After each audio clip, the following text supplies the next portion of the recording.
Buenos días, vamos a continuar con la clase de mecánica del medio continuo. Para eso cambiamos la modalidad a video, para efecto de que puedan estar repitiéndolo el número de ocasiones que ustedes deseen. Primeramente tenemos que definir totalmente las cuestiones del tensor de esfuerzos.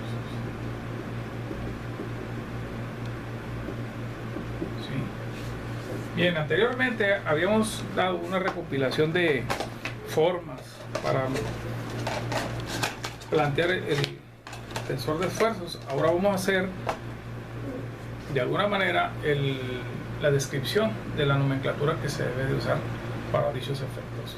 Primeramente consideraremos la forma isométrica para efecto de hacer la consideración del elemento diferencial. El eje X la vamos a considerar hacia el Z, también el otro horizontal, y el Y el vertical. El origen, entonces estas van a ser digamos que las coordenadas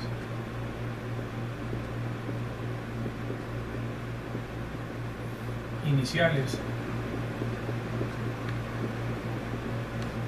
o locales del centro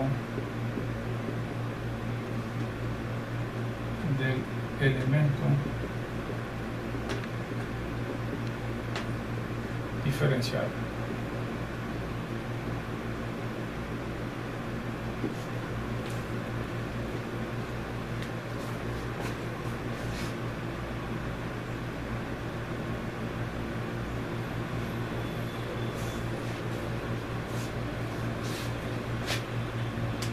Definidas las coordenadas, pues ya podemos de alguna manera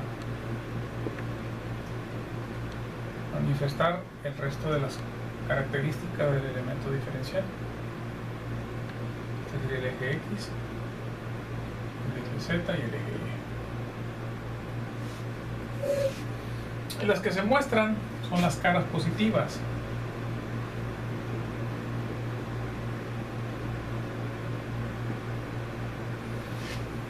En la misma figurita vamos a plantear que esta que está aquí en la cara X, esta cara, y la vamos también de una vez a definir que son las positivas.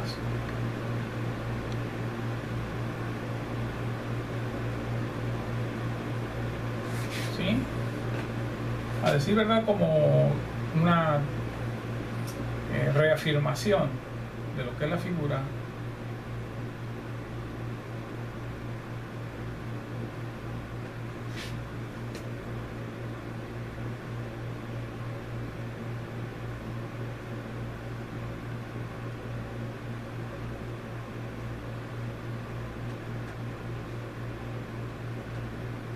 la cara X es perpendicular al eje X, lo mismo la cara Y va a ser perpendicular al eje Y y la cara Z perpendicular.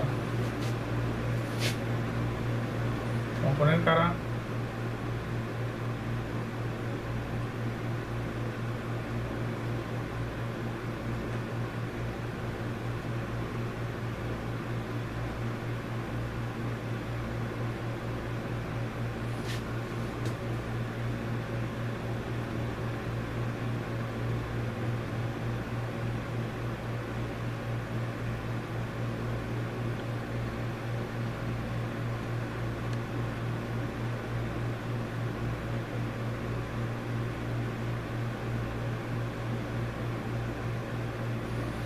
entonces la cara Y y la cara Z son perpendiculares a los ejes Y y Z respectivamente.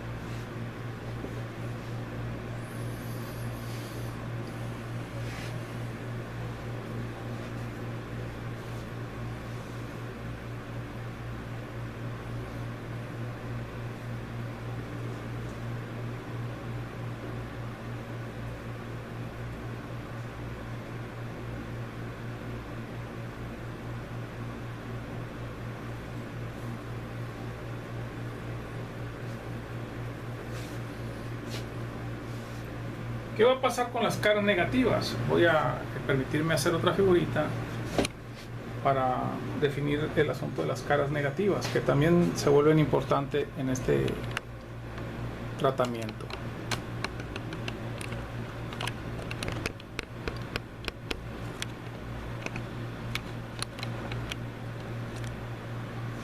Bien, en el asunto de las caras negativas, pues podemos plantear de la misma manera el mismo elemento diferencial.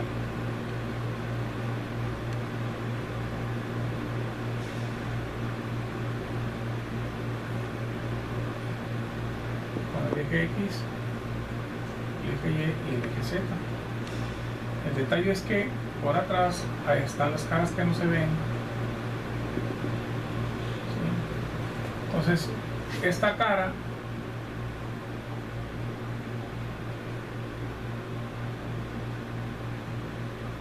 corresponde a la cara Z negativa.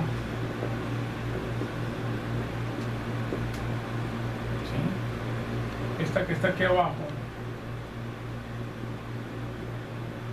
es la cara Y negativa. Y la posterior, esta que está aquí oculta,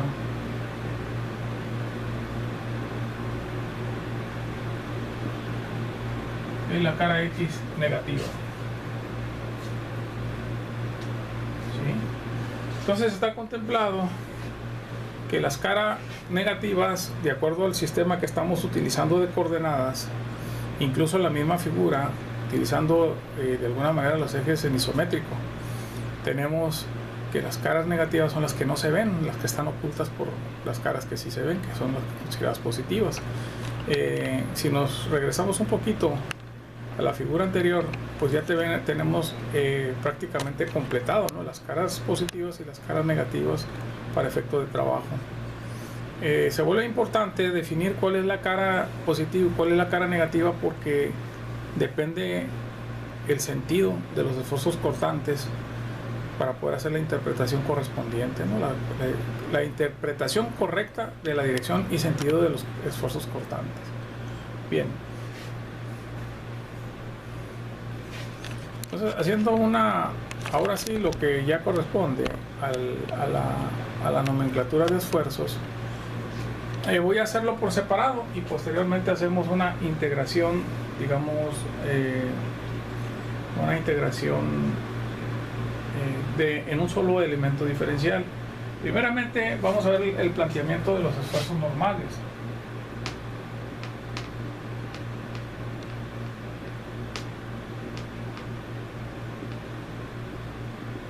También son conocidos como axiales,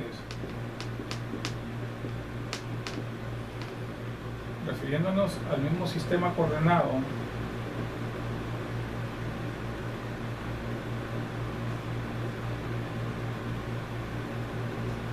igual también isométrico,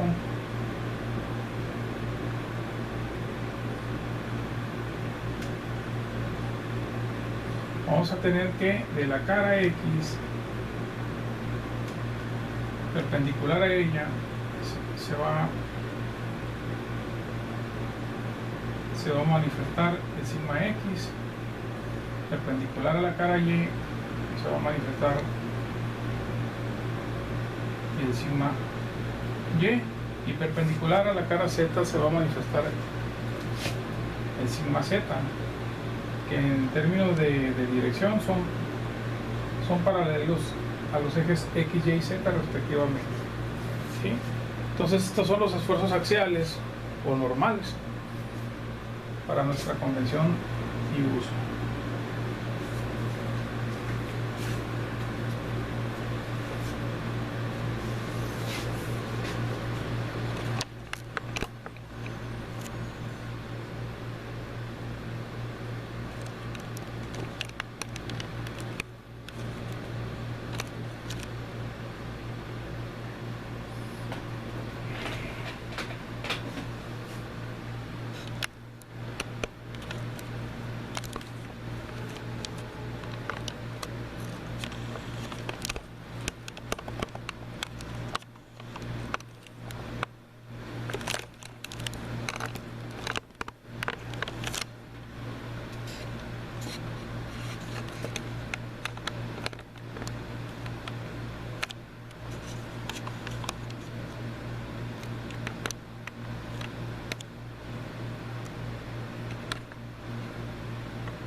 Para los esfuerzos normales vamos a considerar la siguiente convención de signos.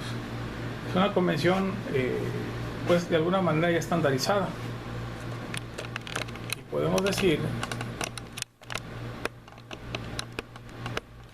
pues de alguna manera aquí la vamos a redefinir. Vamos a decir que sigma X, sigma Y, sigma Z son positivas si son esfuerzos de tracción o tensión.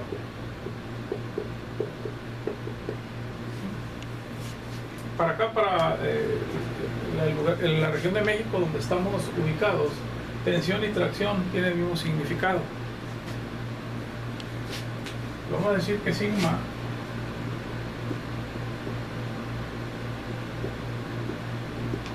son negativos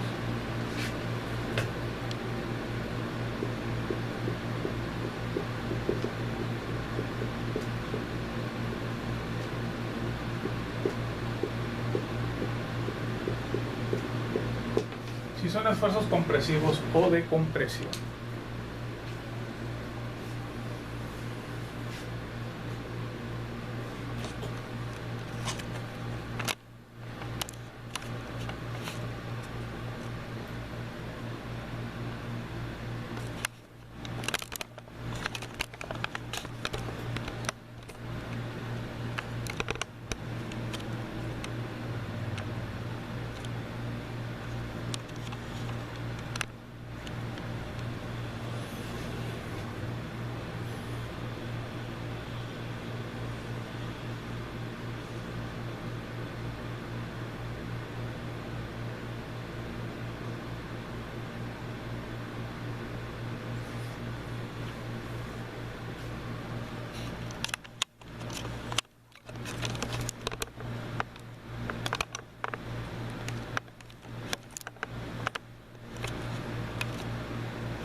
Ahora vamos a definir el asunto de los esfuerzos cortantes.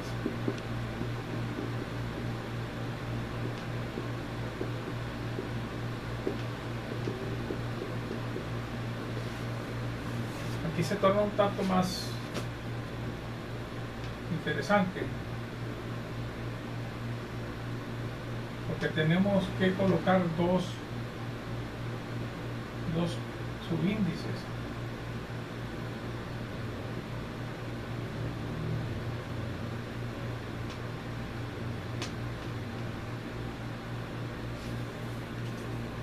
Es el mismo elemento diferencial y los subíndices tienen también significados específicos. Los esfuerzos cortantes actúan paralelos a las caras, como ya lo hemos mencionado con anterioridad.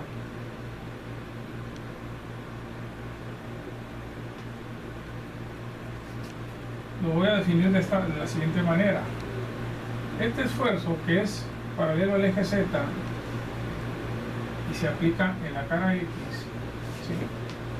El primer subíndice indica la cara en el que está aplicado y el siguiente subíndice es la dirección que posee. De tal manera que el que está indicado ahí es el esfuerzo cortante aplicado en la cara X en dirección del eje Z. Podemos completar este otro, es el esfuerzo cortante aplicado en la cara X pero en dirección de Y. Y así sucesivamente podemos completar el resto. Este es aplicado en la cara Y en dirección del eje X, del eje Z. Por acá vamos a tener aplicado en la cara Y en dirección de X. Así sucesivamente, este va a ser aplicado en la cara Z en dirección de X y este aplicado en la cara Z en dirección de Y. Entonces ya tenemos pues la cara positiva, pues la tenemos completada con los esfuerzos cortantes que actúan. Los esfuerzos cortantes requieren también de una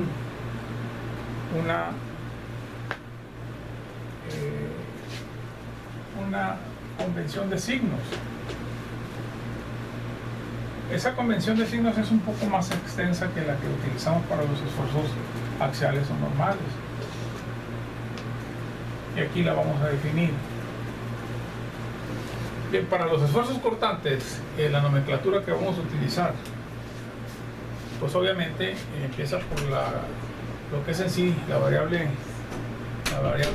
principal, representada por la letra tau, la letra griega tau. ¿Sí? Es a lo que le vamos a conocer como esfuerzo cortante. Tenemos los dos subíndices. El primero corresponde a la cara paralela a su dirección o la cara de aplicación del esfuerzo cortante, y la segunda corresponde a la dirección en que actúa. ¿Sí? Bien, ahora, ¿cómo son los signos?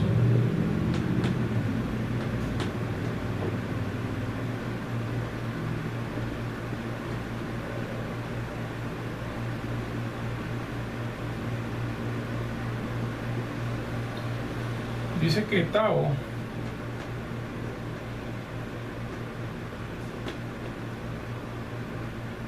van a ser positivos si actuando en cara positiva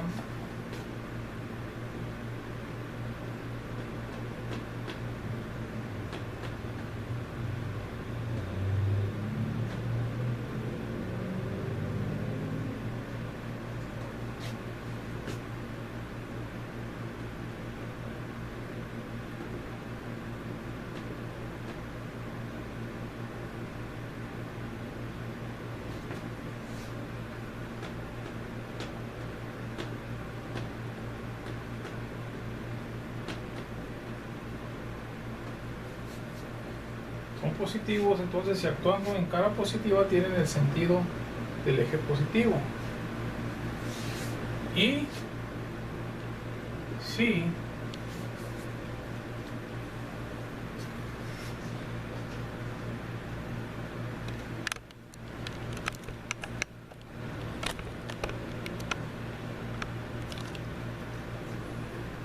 actuando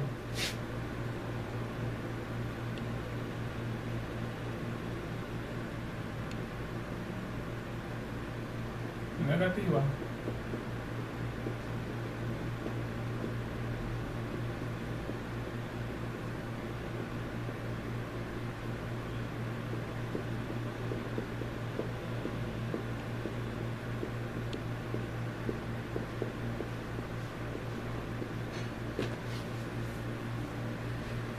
si actuando en cara negativa tienen el sentido del eje negativo. En este caso podemos regresarnos un poco a ver la figura donde tenemos representados los esfuerzos cortantes. Tomemos cualquiera de ellos. Me gustaría tomar el de la cara Z, específicamente el cortante tau ZX, este correspondiente a este lado. Entonces podemos ver que actúa en la cara Z y acompaña el sentido positivo del eje X. El eje X es positivo, hacia donde está apuntando la flecha es positivo. Todos los tres son positivos, el Y, el Z, ¿no? Entonces este esfuerzo cortante, así como está representado, es positivo. Si la flecha estuviera en sentido contrario, sería negativo. Entonces aquí vamos a hacer precisamente también la aclaración de lo que son los esfuerzos en sentido contrario o considerados como negativos. Y vamos a hacer la siguiente aclaración. Tau XY, tau XZ, tau YZ son negativos si actuando en cara positiva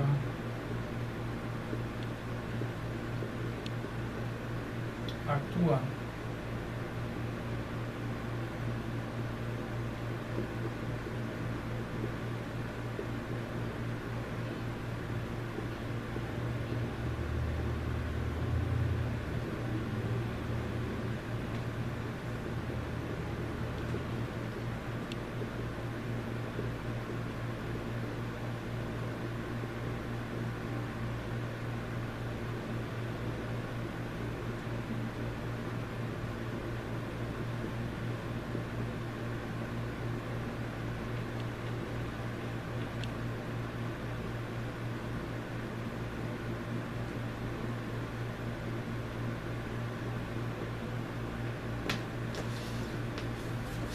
Entonces, repitiendo, tau XY, tau XZ, tau YZ. Pongo estos tres porque los otros, el YX, el ZX y el ZY por equilibrio son iguales. Ahorita vamos a hacer nada más el planteamiento, ¿no? Digamos, lo vamos a definir en términos de ya en blanco y negro. Actuando en cara positiva tiene sentido del eje negativo. ¿Sí? En ese caso, y si actuando en cara negativa tiene sentido del eje positivo. Recuerden que las caras negativas son las que no se ven en el sistema tal y como aparece aquí en esta figura, la figura aledaña. ¿Sí? Ahí tenemos precisamente las caras negativas. ¿Sí? Bien, entonces esta es la convención de signos. ¿Cómo se vería ya el estado de esfuerzos tridimensional o tensor de esfuerzos representado gráficamente? Pues tendríamos algo así. Este es el estado tridimensional de esfuerzos en dirección X, Y y Z, ya con todas sus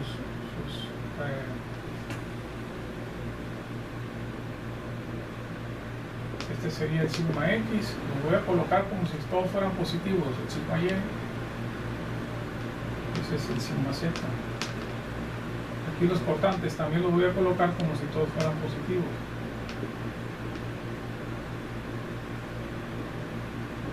Este es el tau XZ, tau XY,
Ese es el estado tridimensional de esfuerzos.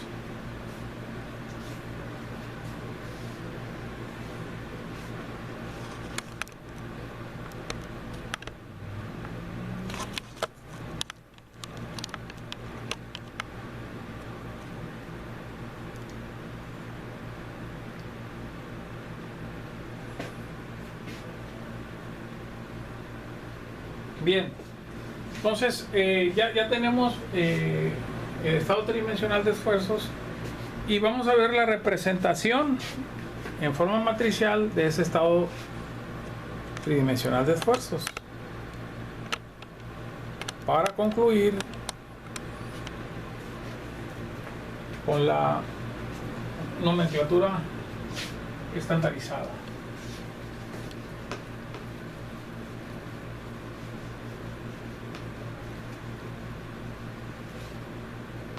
Como se había comentado anteriormente, se va a representar en forma inicial el tensor de esfuerzos con una matriz X, Y, Z. Esta obviamente pues ya en forma, digamos, en forma explícita aparecería el sigma X en la diagonal, el sigma Y y el sigma Z, formando la diagonal del tensor de esfuerzos.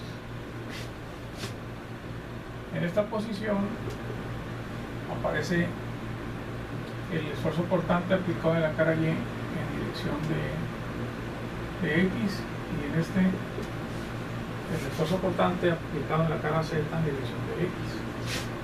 Aquí tenemos el esfuerzo portante en la cara X en dirección de Y, y tenemos además el esfuerzo portante en la cara X en dirección de Z. Aquí tendríamos, y por último, el ZY. Normalmente este va a tener unidades de kilogramos sobre centímetro cuadrado o toneladas, metro cuadrado, etc.